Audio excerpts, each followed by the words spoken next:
The transport ship Meridian shuddered as it dropped out of hyperspace, its hull groaning under the stress of rapid deceleration. Captain Sarah Chen gripped the command chair's armrests, her knuckles white as the emergency klaxons wailed through the corridors. Around her, the bridge crew worked frantically at their stations, their faces illuminated by the angry red glow of warning lights. "Hull breach on Deck 7, Lieutenant Torres called out, his voice tight with controlled panic. "Emergency bulkheads are holding, but we're venting atmosphere." Sarah's jaw clenched. The Meridian wasn't a warship. It was a civilian transport carrying 300 refugees from the outer colonies, families fleeing the advancing Kythera Empire. They had been promised safe passage through neutral space, but the massive alien vessel that had forced them out of hyperspace suggested otherwise. "Captain," Communications Officer Park turned from her station, her face pale. "We're being hailed. It's a Kythera Apex-class dreadnought."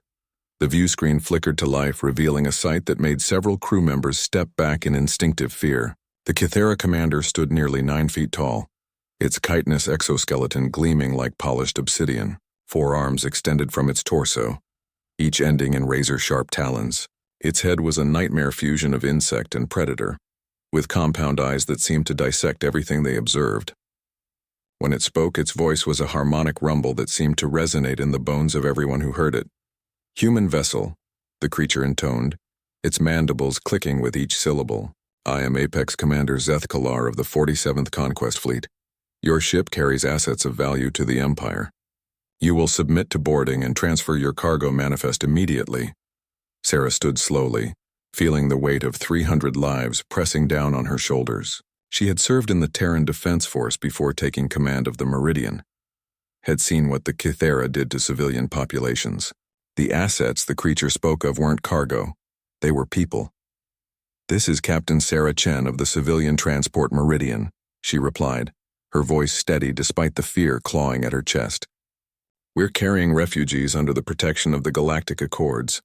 We have no military cargo and pose no threat to your operations." Zeth Kalar's compound eyes seemed to shimmer with amusement. The Apex commander moved closer to its viewing screen, and Sarah could see the intricate scars that crisscrossed its exoskeleton, trophies of countless battles and conquered worlds.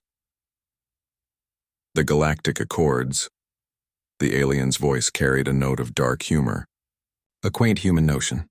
Your species still believes in the fantasy of civilization, of order imposed upon chaos. We are Kythera. We are the apex predators of this galaxy. We take what we desire, when we desire it." The alien gestured with one of its lower arms, and the view screen split to show tactical data. Sarah's blood ran cold as she saw the true scope of the Kythera vessel.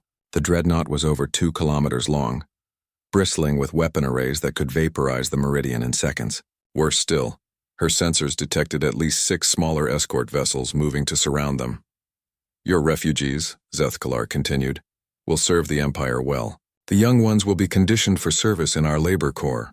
The adults will contribute to our biological research programs. A few specimens may even prove worthy of the gladiatorial arenas on Kythera Prime."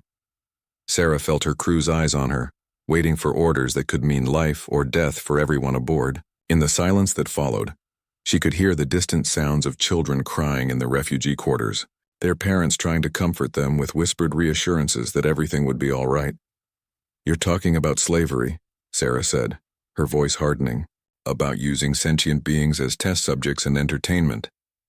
"We prefer the term resource optimization," Zeth Kalar replied with what might have been the Kythera equivalent of a smile. "Your species has potential, human. You breed quickly, adapt well to various environments, and show remarkable resilience under stress. These qualities make you valuable to the Empire." The alien leaned forward, its scarred head filling the screen. "However, I am not without mercy. Surrender now, and I will ensure your crew receives preferential treatment. Resist, and I will take your ship by force. The choice is yours, Captain Chen, but understand this, the outcome remains the same. You will submit." Sarah looked around the bridge at her crew. Young officers who had signed up for peaceful transport duty, not a war against the galaxy's most feared predators. She thought of the families huddled in the cargo bays below, people who had already lost everything to the Kythera advance and now faced an even darker fate. Lieutenant Torres caught her eye and gave an almost imperceptible nod. Communications Officer Park's hand hovered over her console, ready to transmit whatever message the captain chose to send. Even Ensign Martinez, barely out of the academy, stood straighter at his post. Sarah turned back to the view screen, meeting Zeth Kalar's alien gaze with her own unwavering stare. When she spoke, her voice carried across the bridge with quiet authority.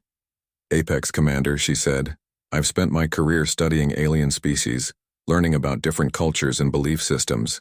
In all that time, I've discovered one universal constant." Zeth Kalar's head tilted slightly, its compound eyes reflecting the bridge lights like dark mirrors. "And what is that, human?"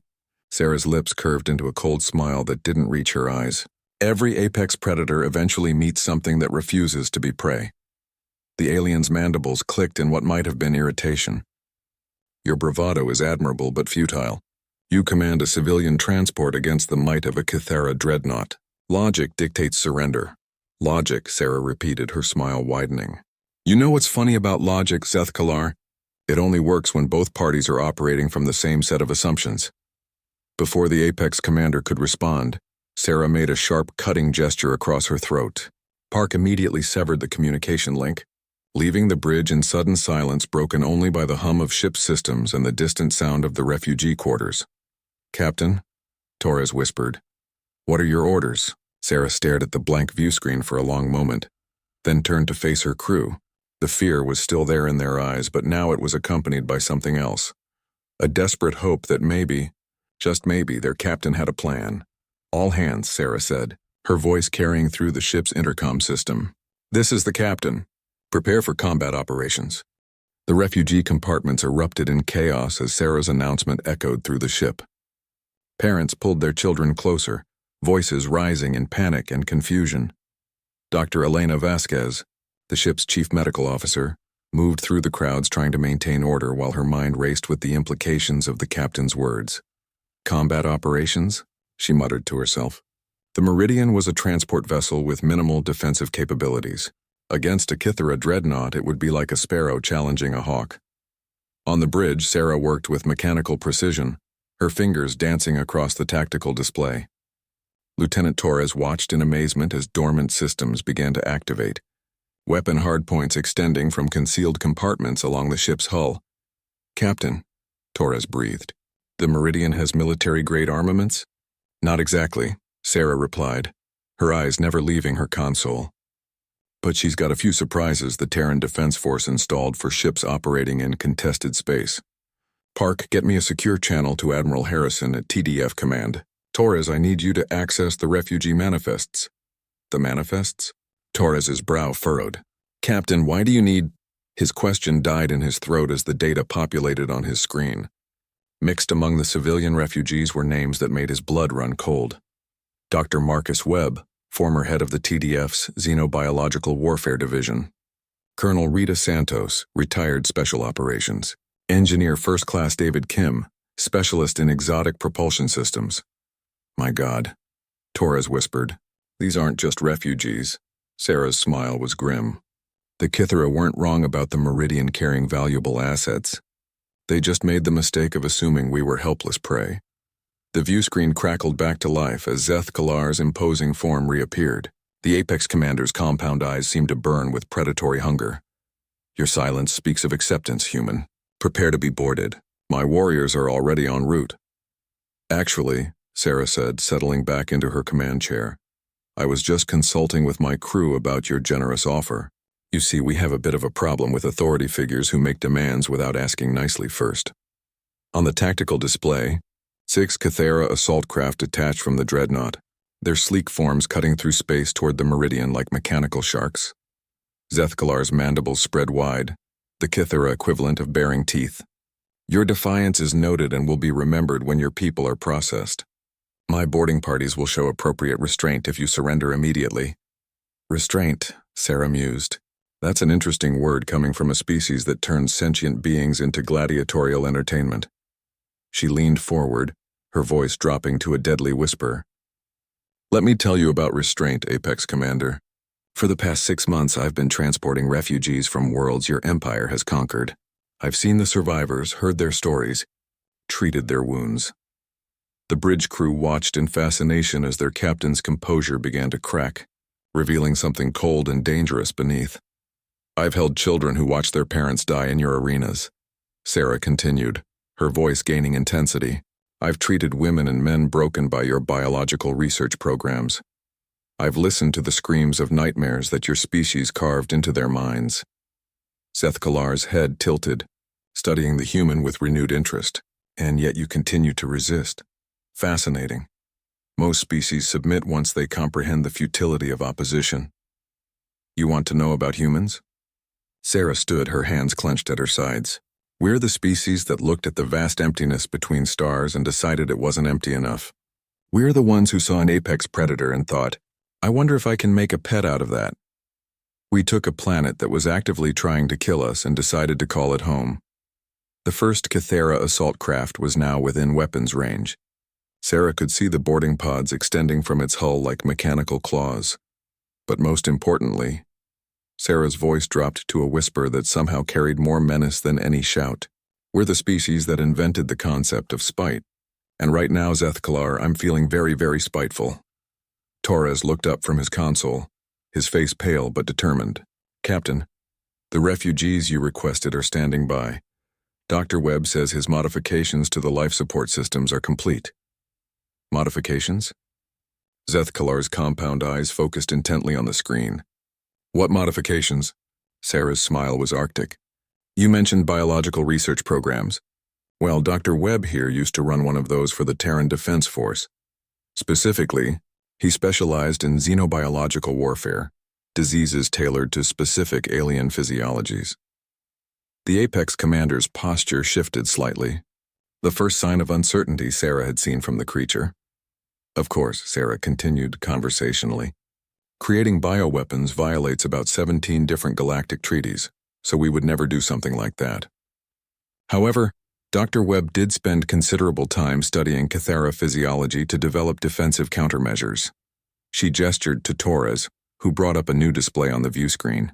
It showed the Meridian's life support systems, but the atmospheric composition readings were unlike anything in standard databases. "Turns out," Sarah said, "your species has some interesting vulnerabilities.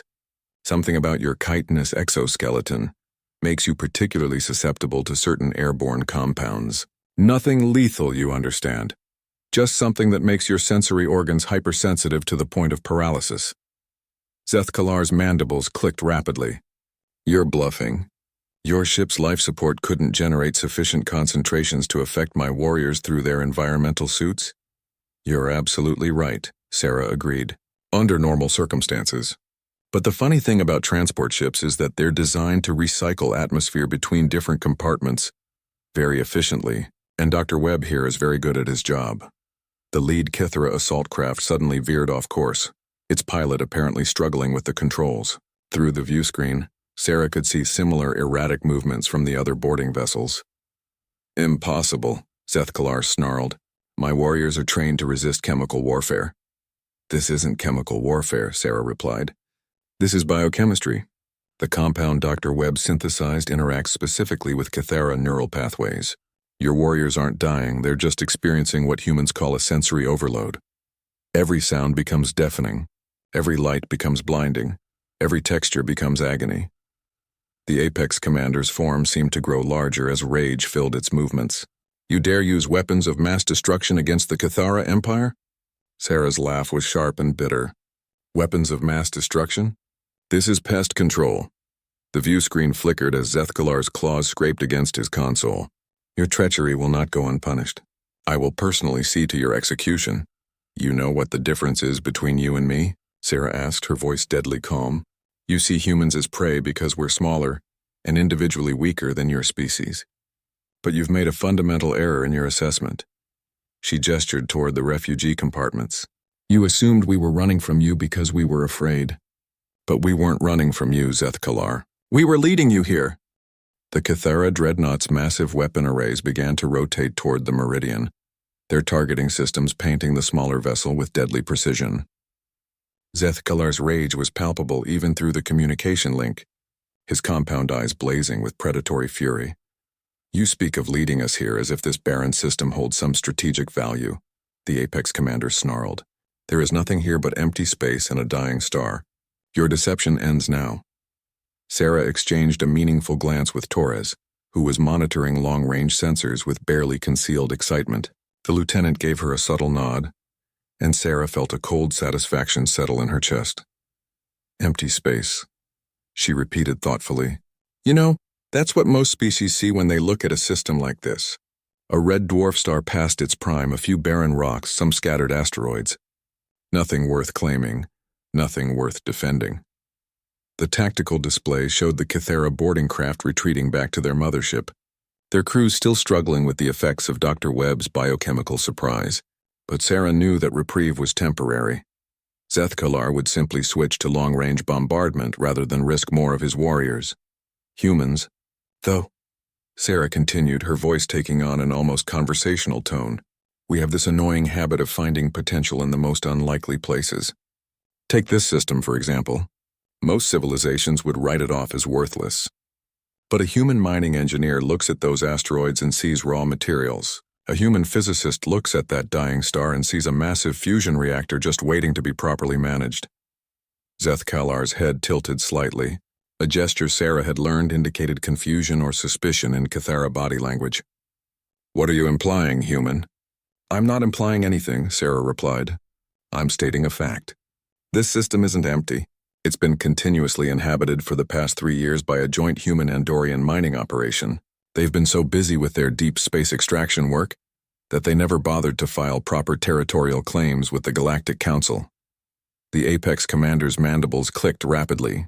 "Our sensors detect no significant technological signatures in this system." Sarah's smile widened. "That's because they're very good at staying hidden. Engineer First Class David Kim designed their stealth systems personally. The man's a genius when it comes to masking energy signatures." Torres cleared his throat softly. "Captain, incoming transmission from Mining Station Defiance. Audio only." "Put them through," Sarah ordered. She winked at Zethkalar. "You might want to listen to this." A gruff male voice filled the bridge, carrying the distinct accent of the asteroid mining colonies. "This is Foreman Jake Morrison of Station Defiance to the vessel threatening our friends on the Meridian. I don't know what kind of bug you are, but you've made a serious mistake coming into our space." Zethkalar's compound eyes narrowed. Another bluff. "A mining station poses no threat to an Apex-class dreadnought." Morrison's laugh was rough and unpleasant. "Mining station? Who said anything about a mining station? Boys, light 'em up." The space around the Kythera fleet suddenly erupted in brilliant flashes of light as concealed weapon platforms powered up throughout the asteroid field. What had appeared to be barren rocks revealed themselves as heavily fortified installations, their surfaces bristling with railguns, missile launchers, and energy weapons that belonged on battleships, not mining equipment. "Impossible," Zethkalar breathed, his supremely confident demeanor cracking for the first time since the encounter began. "You see," Sarah explained pleasantly, "the thing about human miners is that they're naturally paranoid. Comes from working in an environment where everything is trying to kill you. So when they build mining stations in contested space, they tend to over-engineer the defensive systems. Way over-engineer them." The tactical display showed at least 30 weapon platforms surrounding the Kythera fleet, with more coming online every second. The Dreadnought's escorts were already taking evasive action as targeting locks painted their hulls. Morrison's voice crackled through the speakers again. "We've got 16 Mark 7 plasma cannons, 42 automated missile batteries, and more railguns than you can shake a stick at. Plus, we've been expecting you." "Expecting us?" Zethkalar's voice carried a note of genuine bewilderment. "Oh yes," Sarah interjected. "You see, the Meridian wasn't just transporting refugees. We were also carrying intelligence data gathered from your conquered worlds. Morrison and his people have had 3 days to study your fleet movements and prepare appropriate countermeasures." The truth was, Sarah had been hoping they could reach the mining station without being intercepted, but she wasn't about to let Zethkalar know that. The Kythera respected strength and cunning above all else. Showing fear or uncertainty would only encourage more aggression. Dr. Webb's voice came through the internal comm system. "Captain, the compound is fully dispersed through the ship's atmosphere. Any Kythera who attempt boarding will be incapacitated within minutes of exposure." "Thank you, Doctor," Sarah replied, making sure the communication link to the dreadnought remained open. How long will the effects last? Approximately 6 hours for full recovery, Webb answered with professional satisfaction, though they'll experience lingering sensitivity for several days after that. Zethkalar's claws scraped against his console, leaving visible gouges in the metal. You planned this entire encounter. The refugees, the chemical weapon, the hidden mining station. All of it was a trap. Not a trap, Sarah corrected. A lesson. You see, Apex Commander, your species has spent so long being apex predators that you've forgotten something important about the natural world. The Kythera fleet was now completely surrounded, with more mining platforms revealing themselves among the asteroids. Sarah could see the dreadnought's shields flickering as targeting systems painted it from multiple angles. Even apex predators can become prey under the right circumstances, she continued. All it takes is a change in environment, a shift in tactics, or... She paused for dramatic effect, meeting something that refuses to play by the established rules. Morrison's voice cut through the tension. Kythera vessels, this is your only warning. You have 2 minutes to begin withdrawal from this system, or we'll start turning your pretty ships into scrap metal, and before you think about fighting your way out, you should know that we've been tracking your fleet for weeks. We know exactly how much ammunition you're carrying, how long your shields can hold, and where your reactor weak points are. Zethkalar stood motionless for a long moment, his alien features unreadable. When he finally spoke, his voice carried a mixture of rage and something that might have been respect. This is not over, human. The Empire does not forget insults or defeats. We will return with greater force. Sarah nodded calmly. I'm counting on it. You see, there's something else you should know about humans, Zethkalar. We're not just good at setting traps. We're even better at learning from our enemies. Every time you attack us, every tactic you use, every weakness you reveal, we study it. We adapt. We improve. The captain leaned forward in her chair, her expression hardening. So please, by all means, come back with a bigger fleet. Bring more ships, more weapons, more warriors. Because while you're busy being angry and planning revenge, we'll be busy turning every system between here and Earth into exactly what you just flew into. Zethkalar's mandibles spread wide in what could have been rage or anticipation. You think you can match the might of the Kythera Empire with mining equipment and chemical weapons? Sarah's smile was cold as deep space. I think we've already proven that we don't need to match your might. We just need to be smarter, more adaptable, and more ruthless than you expect. The standoff stretched into tense minutes as both fleets faced each other across the void. Zethkalar's dreadnought remained motionless, its weapon systems powered but not yet firing. The Apex Commander seemed to be weighing his options, calculating odds and assessing threats with the cold precision of a born predator. Sarah used the silence to study her opponent more carefully. Through the view screen, she could see the intricate scarification patterns covering Zethkalar's exoskeleton, each mark telling the story of a conquered world or defeated enemy. This wasn't just any Kythera commander. This was a veteran of hundreds of campaigns, a creature who had built his reputation on the bones of civilizations. Your mining friends have impressive firepower, Zethkalar finally admitted, his voice carrying grudging respect. But you underestimate the resilience of Kythera military engineering. My dreadnought can withstand significant punishment while my escort vessels eliminate their platforms one by one. Morrison's voice crackled through the comm system with obvious amusement. Big Bug's got a point, Captain Chen. Our railguns and missiles will hurt him, but that's a lot of armor plating to punch through. Might take us an hour or two to crack that shell. Sarah felt her crew's attention focus on her. In the refugee compartments below, 300 people waited to learn whether they would live free or die fighting. The weight of command had never felt heavier. An hour or two, she mused aloud. That's plenty of time for reinforcements to arrive, isn't it, Zethkalar? I'm sure the Kythera Empire maintains rapid response fleets for just such contingencies. The Apex Commander's compound eyes glittered. Indeed. My distress beacon will bring 3 additional battle groups within 2 hours. Your mining station will be reduced to debris, and your precious refugees will learn the true meaning of Kythera justice. Morrison? Sarah called out. How long would it take to evacuate the mining platforms? About 20 minutes if we push it hard, came the reply. But we'd have to leave behind about 60% of our equipment. 3 years of work down the drain. Sarah nodded thoughtfully, then turned back to the view screen where Zethkalar waited with predatory patience. You know, Apex Commander, there's something I've been curious about. Your species has conquered dozens of worlds, enslaved millions of sentients. You must have encountered desperate situations before, cornered prey that fought back with everything they had. Many times, Zethkalar confirmed, his mandibles clicking with what might have been nostalgia. The final moments of a dying civilization often produce the most entertaining resistance. And in all those encounters, all those final battles, did you ever stop to ask yourself a simple question? Sarah's voice was conversational, almost friendly. Why do humans keep fighting even when victory is impossible? The alien's head tilted slightly. Survival instinct. All species resist extinction even when resistance is futile. Sarah shook her head. No, that's not it. Survival instinct would dictate surrender when faced with overwhelming force. Animals in the wild know when to submit to a stronger predator. But humans, we have this peculiar habit of choosing death over submission, even when submission would guarantee survival. Torres looked up from his console, his expression puzzled. Captain, I'm reading some unusual energy signatures from the mining platforms. It looks like they're redirecting power from their mining equipment to the weapon systems. Ah, Sarah smiled. I was wondering when Morrison would implement Plan B. Zethkalar's compound eyes focused intently on the tactical display. What is Plan B? Well, Sarah explained, settling back in her command chair.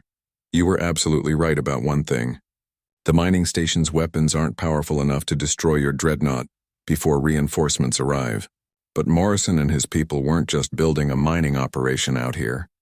They were also conducting some experimental research. The energy readings from the asteroid installations were climbing rapidly, far beyond normal operational parameters. Morrison's voice filled the bridge again.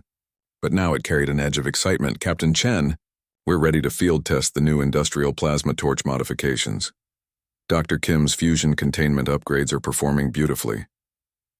Industrial plasma torches? Zethkalar's voice carried a note of uncertainty. Sarah's smile widened. You see, mining asteroids require some pretty exotic equipment.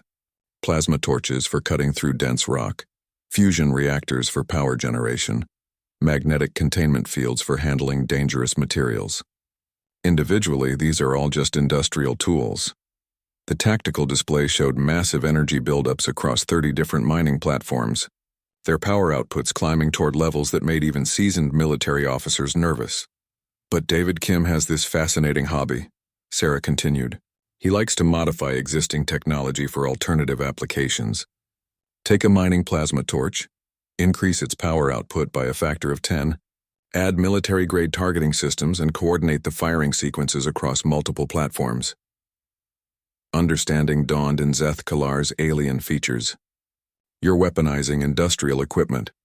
Technically, we're conducting stress tests on experimental mining tools, Sarah corrected. Any resemblance to concentrated plasma weaponry is purely coincidental. Morrison's laughter echoed through the comm system. 30 seconds to full charge, Captain. These babies should punch through anything short of a planetary defense grid. The Cathera escorts were already beginning evasive maneuvers, their commanders recognizing the threat posed by the modified mining equipment. But the dreadnought remained stationary, Zethkalar apparently unwilling to show weakness by retreating. You still cannot destroy my vessel before reinforcements arrive, the Apex commander stated, though his voice lacked its earlier confidence. Destroy? Sarah repeated, looking genuinely surprised. Who said anything about destroying your ship? That would be such a waste of valuable intelligence data. She gestured to Torres, who brought up a new display, showing the internal structure of the Cathera dreadnought. The image was incredibly detailed, highlighting key systems and structural weak points. Dr. Webb's specialty isn't just biochemical warfare, Sarah explained. He's also an expert in xenobiology and alien technology. While we were having our pleasant conversation, he's been analyzing your ship's hull composition and internal layout using passive sensors. Zethkalar's claws extended fully, scraping against his console with audible fury. Impossible. Cathara military technology is far superior to human science. In many ways, absolutely, Sarah agreed. Your armor is stronger, your weapons more powerful, your engines more efficient. But you have one critical weakness that Dr. Webb identified immediately. The energy readings from the mining platforms reached critical levels, and space around the asteroid field began to distort from the massive electromagnetic buildup. Your ships are biological hybrids, Sarah continued. Living vessels grown as much as built, with organic components integrated throughout the hull structure. It's an elegant solution that provides self-repair capabilities and enhanced adaptability. Understanding and horror dawned simultaneously in Zethkalar's compound eyes. You wouldn't dare. Concentrated plasma bombardment won't destroy your ship, Sarah confirmed, but it will cause significant thermal damage to the organic components. Your vessel will survive, but the biological systems will need immediate medical attention. Systems like life support, navigation, communications. Morrison's voice cut through the tension. Firing solutions locked. All platforms report ready to fire. Sarah leaned forward, her expression deadly serious. Here's what's going to happen, Zethkalar. In about 10 seconds, 30 modified plasma torches are going to cook the living portions of your ship like a piece of meat in an oven. Your crew will survive, but your vessel will be crippled and completely dependent on life support systems that we can control remotely. The Apex Commander's mandibles spread wide in a gesture of pure rage. You dare threaten to torture my ship? I'm not threatening anything, Sarah replied calmly. I'm explaining the natural consequences of your choices. You came here expecting to find helpless prey. Instead, you found a pack of humans with nothing left to lose and the tools to make you regret your assumptions. She stood slowly, her voice carrying across the bridge with quiet authority. So let me ask you one final time, Apex Commander. Are you going to withdraw your forces from this system, or do we need to demonstrate exactly how creative humans can be when properly motivated? The silence that followed Sarah's ultimatum stretched across space like a held breath. On the view screen, Zethkalar stood motionless, his alien features unreadable as he processed the implications of his situation. Around him, Sarah could see other Kythera crew members moving frantically at their stations, their chitinous forms casting strange shadows in the dreadnought's alien lighting. 5 seconds. Captain, Morrison announced, his voice tight with concentration. All platforms show green across the board. Sarah kept her eyes locked on Zethkalar, watching for any sign of the decision that would determine the fate of both fleets. In her peripheral vision, she could see Torres monitoring the Kythera escort vessels, their formation gradually spreading as their commanders prepared for what might be their final battle. You know, Sarah said conversationally, there's an old human saying about backing animals into corners. It never ends well for anyone involved. Zethkalar's compound eyes seemed to burn with internal fire. When he finally spoke, his voice carried layers of meaning that transcended mere words. In Kythera tradition, there exists a concept that has no direct translation into human language. The closest approximation would be the honor of the worthy adversary.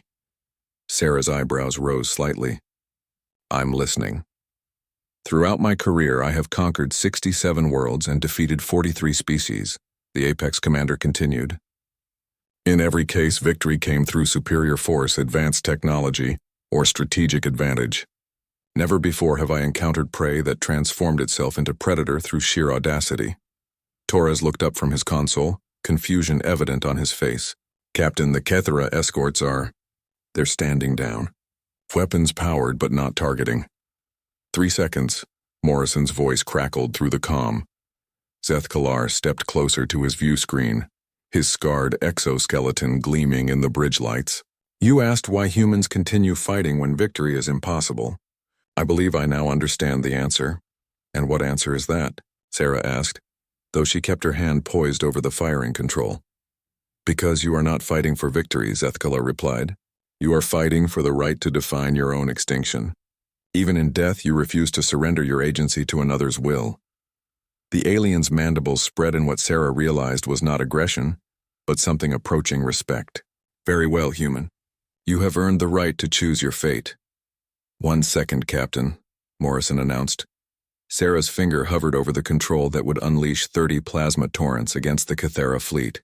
In that frozen moment, she could feel the weight of history pressing down on her shoulders.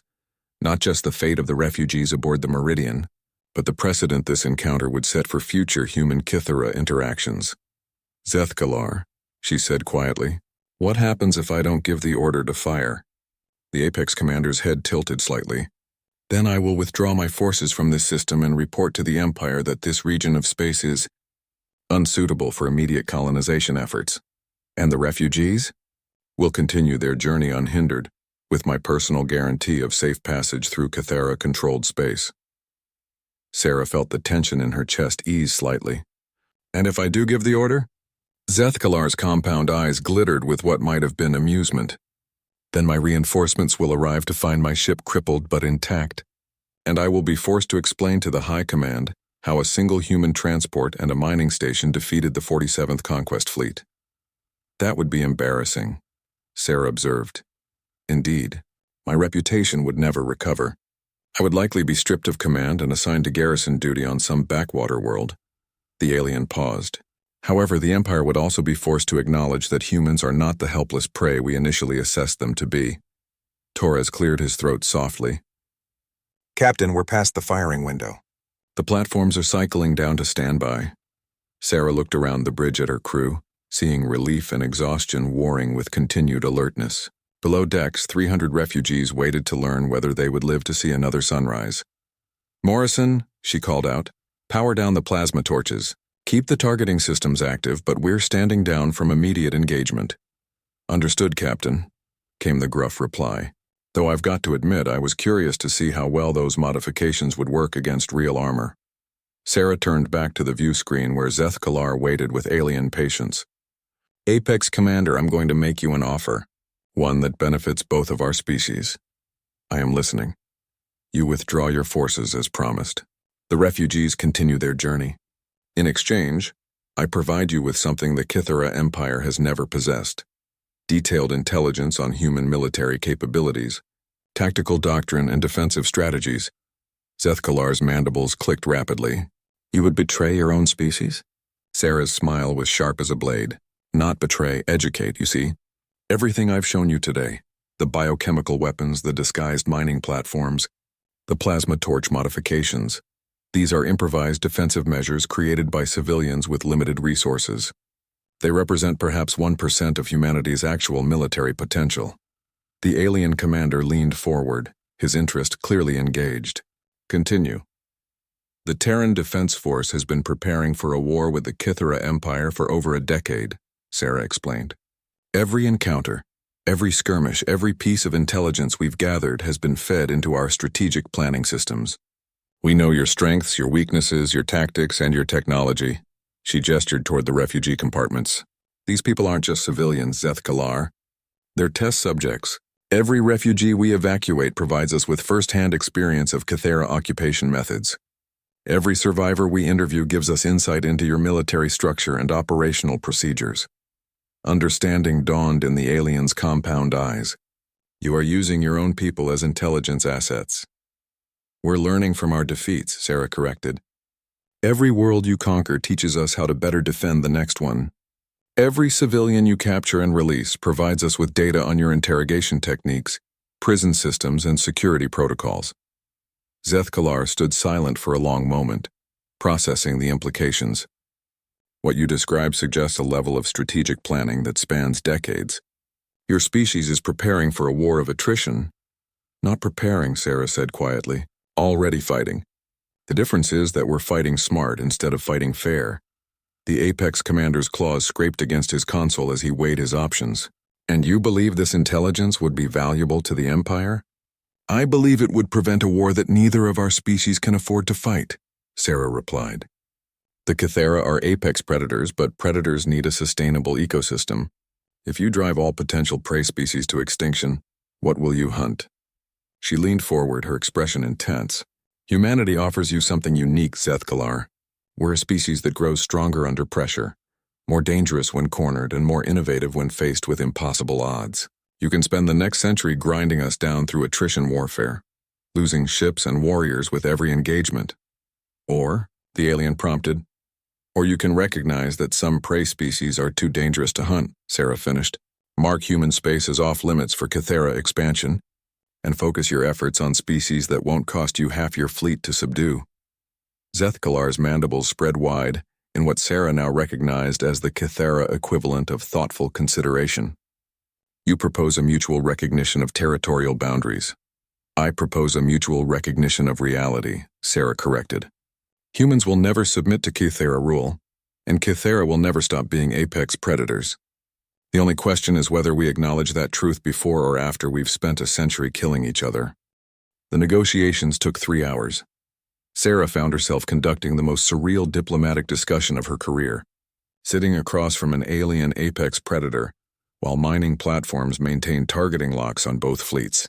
Zeth Kalar proved to be a surprisingly sophisticated negotiator, his strategic mind grasping implications and contingencies with predatory precision.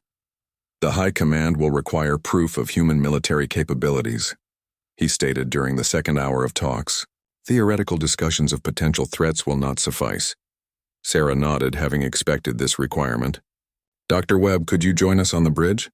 The elderly scientist emerged from the refugee quarters, his weathered face calm despite the circumstances. Behind him came Colonel Santos, her bearing still ramrod straight despite retirement, and Engineer Kim, whose nervous energy seemed barely contained. "Apex Commander," Sarah said, "allow me to present some of those refugees you were so eager to collect.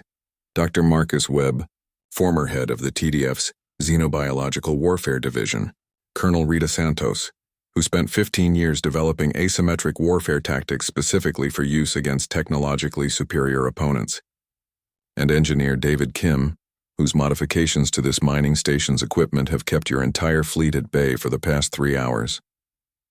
Zeth Kalar's compound eyes studied each human in turn, his alien features betraying grudging respect. Impressive credentials.